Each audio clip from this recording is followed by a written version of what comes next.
Hello friends, welcome my YouTube channel. और अभी हम लेके आए हैं क्वेश्चन नंबर 5। एकदम इजी सवाल है, थोड़ा सा ध्यान से समझिए। ऐसे चूंकि इस प्रकार का सवाल हमको मिलता है नया चीज, क्योंकि नया नया मिलता है, इसके पहले इस टाइप का सवाल हम लोग नहीं बनाए हैं, इसलिए थोड़ा सा लगता है ये डिफिकल्ट है, लेकिन कुछ नहीं है इस सवाल में। थोड़ा सा ध्यान दीजिए, देखिए आपको समझाते हैं।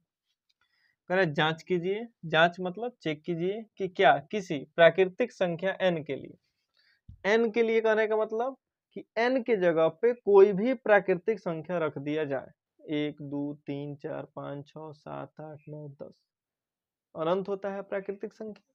तो संख्या 6 का पावर n, क्या वो 0 पर समाप्त हो सकता है या नहीं?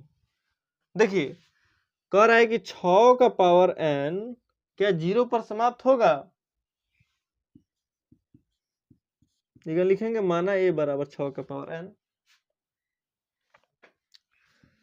अब n का मतलब आपको क्या अभी बताएं, n का मतलब कोई भी प्राकृतिक संख्या आप रखिए, n के जगह पे 1 रखिए। तो n के जगह पे 1 रखिएगा यानी 6 का पावर 1 माने 6 का 1 बार गुणा। n के जगह पे यदि 2 रखिएगा तो 6 का 2 बार गुणा 36। 3 रखिएगा तो 3 बार गुणा, 2 से 16। तो क्या ये 0 पर समाप्त हो रहा है? नहीं हो रहा है। क्यों? क्योंकि यहाँ पे क्या आ रहा है, 6 आ रहा है, यहाँ पे भी 6 आ रहा है, यहाँ पे भी 6 आ रहा है। यानी ये जो नंबर है n के जगह पे यदि हम प्राकृतिक संख्या रख रहे हैं तो ये 0 पर समाप्त नहीं हो रहा है। क्यों नहीं हो रहा है? थोड़ा सा ध्यान दीजिए। 0 पर समाप्त कब होगा? कोई भी नंबर 0 पर समाप्त तभी होता है जब उसका गुणनखंड 2 और 5 के रूप में हो। कैसे? यदि आप 10 लिख दीजिए, 10 का पावर 2 कीजिए, 10 का पावर 3 4 5 6 कुछ भी रखिए, वो हमेशा उसके लास्ट में 0 ही आएगा। जैसे आप पूछिएगा सर बताइए 10 का स्क्वायर क्या होता है? 100 है। 100 के लास्ट में देखिए 0 आ गया। अब कह रहा है कि 10 का पावर 3 यानी 10 का 3 बार गुणा, तो 1 पर 3 को 0 लगा दीजिए, देखिए लास्ट में 0 आया। कहने का मतलब ये कि जिस संख्या का गुणनखंड में केवल 2 और क्या हो, 5 हो, उसका उस संख्या का कितना ही पावर कीजिए वो हमेशा 0 पर समाप्त होता है। किस पे समाप्त हो रहा है? 0 पर। लेकिन यहाँ पे हम देख रहे हैं कि 6 का गुणनखंड 2 और 3 के रूप में है, 2 और 5 के रूप में नहीं है।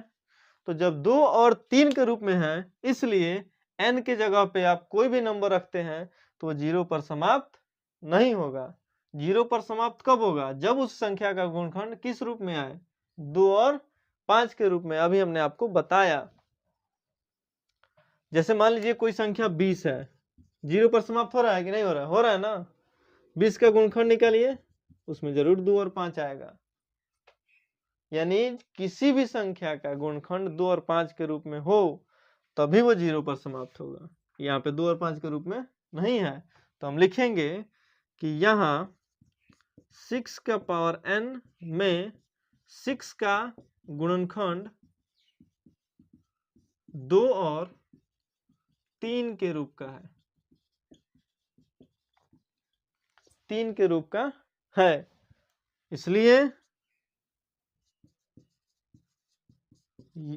इसलिए 6 का पावर n 0 पर समाप्त नहीं होगा।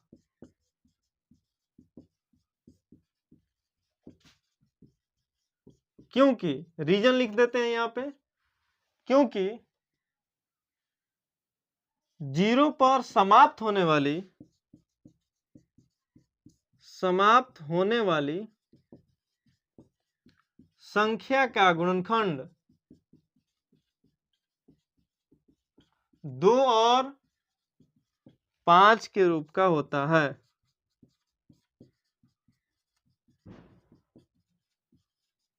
बोलिए कोई दिक्कत? चलिए स्क्रीनशॉट लीजिए, अगला क्वेश्चन बताते हैं जल्दी से। चलिए अभी लेके आए हैं क्वेश्चन नंबर 6। ध्यान समझिए, व्याख्या कीजिए, यानी हमको बताना है किस चीज पे, जैसे बोला लेक्चर दे देना, विस्तार से समझा देना, वही व्याख्या है। बस मतलब रीजन के साथ कि हाँ ये चीज ऐसा क्यों है।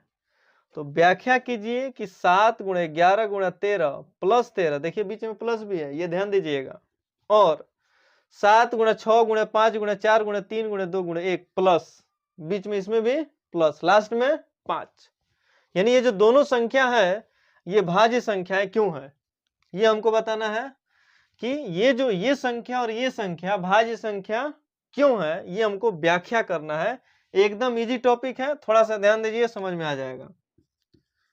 तो दोनों संख्याओं को हम ए और बी मान के सॉल्व करेंगे। सबसे पहले इसको चेक करेंगे और उसी प्रकार से हम उसको चेक करके बताएंगे कि ये दोनों संख्याएं भाज्य संख्या क्यों है। तो यहाँ पे लिखेंगे कि माना a बराबर 7 गुणे 11 गुणे 13 प्लस 13।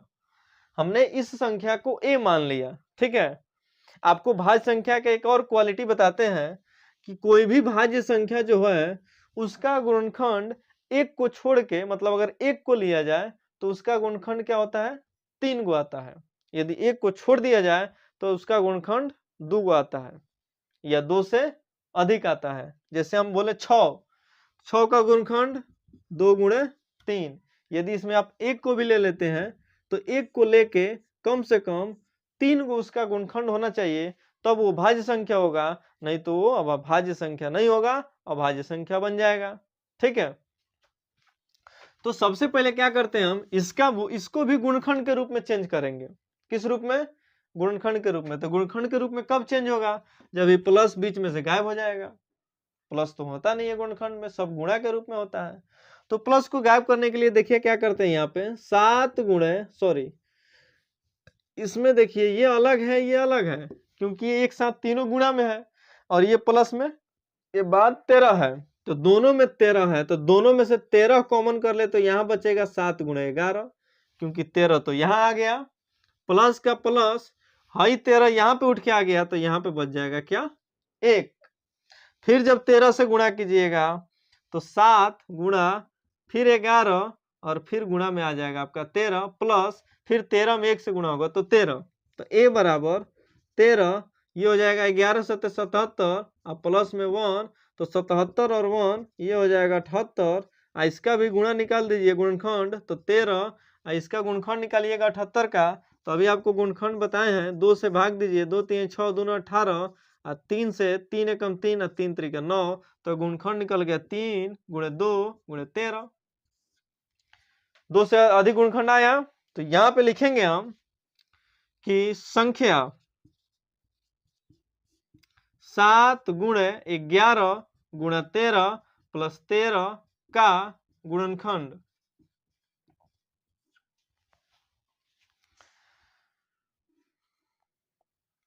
दो संख्याओं से अधिक है, दो संख्याओं से अधिक है, इसलिए यह संख्या भाज्य संख्या है।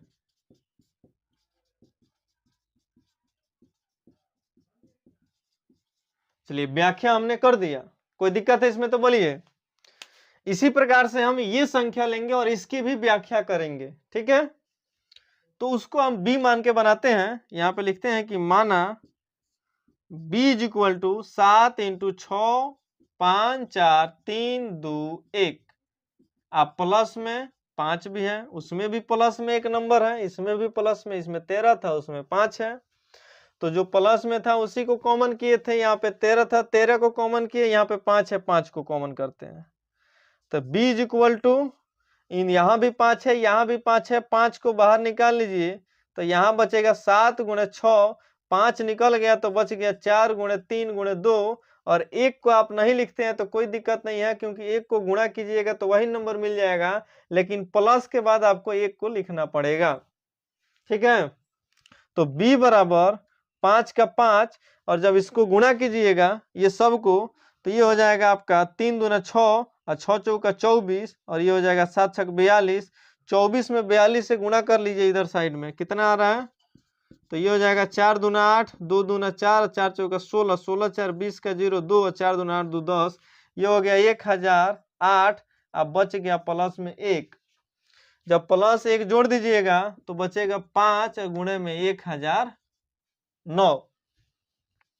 यहां लिखेंगे, यहां भी संख्या 7 गुणे 6 गुणे 5 गुणे 4 गुणे 3 गुणे 2 गुणे 1 प्लस में 5 का गुणनखंड दो संख्याओं से अधिक है, क्योंकि इसमें यदि एक को आप ले सकते हैं तो दो संख्या से अधिक हो गया, या दो संख्या भी हो एक को छोड़ के, हमने बताया था गुणनखंड दो संख्या से अधिक है, इसलिए यह संख्या भाज्य संख्या है। इसका भी हमने व्याख्या कर दिया। बोलिए कोई दिक्कत है? इसको स्क्रीनशॉट लीजिए, फिर आगे बढ़ते हैं हम लोग। चलिए नेक्स्ट क्वेश्चन 7 नंबर सवाल है, वो आप लोग तुरंत बना सकते हैं। थोड़ा सवाल बड़ा है तो बोर्ड पे नहीं लिखते हैं, हम समझा देते हैं, पढ़ के ध्यान से समझ सकते हैं। आप लोग ध्यान दीजिए, यहाँ पे बुक में भी आप देख सकते हैं 7 नंबर सवाल। बुक नहीं है तो क्वालिटी बढ़ाइए वीडियो का और देखिए, यहाँ पे लिखा हुआ है किसी खेल के मैदान के चारों ओर एक वृत्ताकार पथ है। कोई खेल का मैदान है यहाँ पे और इसके चारों ओर एक वृत्ताकार क्या है बाबू? पथ है। ध्यान दीजिए, इस मैदान के एक चक्कर लगाने में सोनिया को 18 मिनट लगता है। यानी सोनिया एक लड़की है जिसको एक चक्कर जब ये घूमती है इसके चारों ओर, तो उसको लगता है कितना मिनट? 18 मिनट। ठीक है। उसके बाद इसी को चक्कर लगाने में रवि एक लड़का है, उसको लगता है 12 मिनट। 12 मिनट। तो हमको बताना है कि दोनों एक ही स्थान और एक ही समय पर चलना प्रारंभ करके एक ही दिशा में चलते हैं, तो कितने समय के बाद पुनः एक बिंदु पर आकर मिलेंगे। यानी एक लड़की है जो इस चक्कर को घूमती है 18 मिनट में, और दूसरा लड़का है जो इस पूरा चक्कर लगाता है 12 मिनट में। तो वो एक ही समय पर दोनों चलना स्टार्ट करते हैं एक बिंदु से। तो कितने समय के बाद ये दोनों आदमी, एक सोनिया और रवि, फिर एक जगह पर आकर मिलेंगे। यानी मिलने का जब बात कर रहा है, कहने का ये हो गया कॉमन चीज। हमने आपको बताया था कि जो दोनों में मिल जाए वो कॉमन हो जाता है, और वो भी एक राउंड में। एक राउंड या 2 राउंड, कितना हो देर, बस फर्स्ट बार वो कब मिलेंगे, पहली बार की बात कर रहे हैं। ये नहीं कर रहे कि दूसरा बार तीसरा, नहीं, मिनिमम। यानी यहाँ पे लोवेस्ट का बात कर रहा है।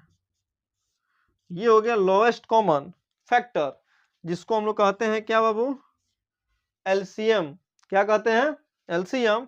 इसलिए यहाँ पे 12 और 18 का एलसीएम निकाल लीजिए। 2 छक 12, 2 दूना 18, और 3 से 3 दूना 6, 3 त्रिका 9। उसके बाद सबको क्या कीजिए? गुणा कीजिए। 2 गुणा 3 गुणा 2 गुणा 3, तो 3 दूना 6 दूना 12, और 12 3 36। यानी आपका आंसर आ जाएगा 36 मिनट। 36 मिनट के बाद ये दोनों सोनिया और रवि फिर एक ही जगह पर एक दूसरे से क्या होंगे? मिलेंगे। आज के लिए इतना ही, फिर नेक्स्ट लेक्चर में आते हैं एक अगला एक्सरसाइज लेके 1.3।